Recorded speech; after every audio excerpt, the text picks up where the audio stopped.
I like the long investigation, and I like to figure out what happens when we stick in a subject matter and relationships for a long period of time. And I actually believe that's where substantive change comes from. I don't also do well as a performer or as a creator and like a 6 week process, if that makes sense. Yeah. Part of choosing that path is that I think I understand my body. Like I'm not really good fast in the room. And so it just takes me time. Um, but I also, I just trust that now.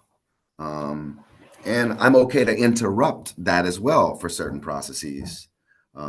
We did a piece during COVID called COINTEL Show that Bruce France starred in, and me and Dan Prixarnicle worked on, and we made it relatively fast, and it was cool. Um, but I think overall, I've, I like to see how things iterate and how they evolve over time, and I sort of think of like how water, makes jagged edged rock smooth. Like I'm okay with the long process there. It requires an incredible amount of patience and faith, that something's going to come out of the process. And just a real, you have to stand up for the work in that process. I feel like one of the things that happens for me, is that I get all wibbly, and I feel like I have to show my work.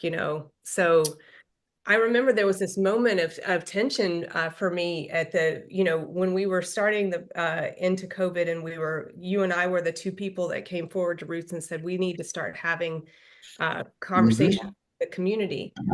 And and I said, I feel like we need to start doing work now. And you were like, we need to be listening. This is the time where artists need to shut up and just listen to people.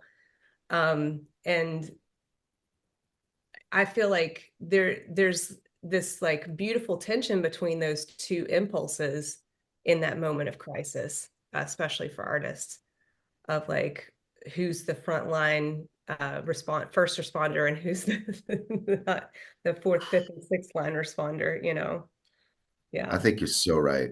I mean, ooh, there's so many dances in that, right? I think one of them, I'm shocked that theater people don't talk more about this, but there is something about our form. One of the things that it's predicated upon is getting up in front of other people and receiving some type of praise or applause for what it is that you present to others.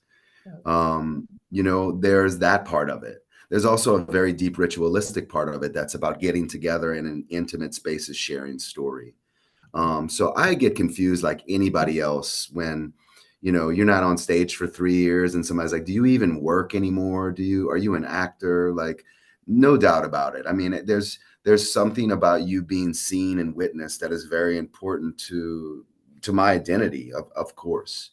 I think where I was in COVID was having learned from people like Carol B. Bell at the Ashe Cultural Arts Center after Katrina, when Bruce France, co-founder of Mount Bazaar, and I at first walked into Shea, it was cleaning supplies. Mm.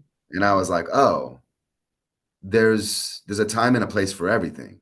And we'll get to the theater and the stage will be cleared of cleaning supplies. But I think one of my instincts during COVID was like, oh, what a great opportunity to slow it down a little bit Mhm. and to see if we have been working in healthy and sustainable ways. I think many of us felt as though, and I know I was here, whew, this is a nice opportunity to check in with where we are. Mhm. And I wasn't surprised that when we all started slowing down and checking in, a lot of things bubbled up to the surface about our field, about how we're working, about the people we are, about our inability to face down many truths about race and sexism and class. So that was my instinct. But I think your instinct's also right. We are essential workers. Storytellers are first responders too. And so we have to balance an output with an input, no doubt about it, you know. Well, and I think also capitalism gets in the way sometimes. Totally. Yeah. I mean, like it does come down to your productivity and how can you keep putting bread on the table.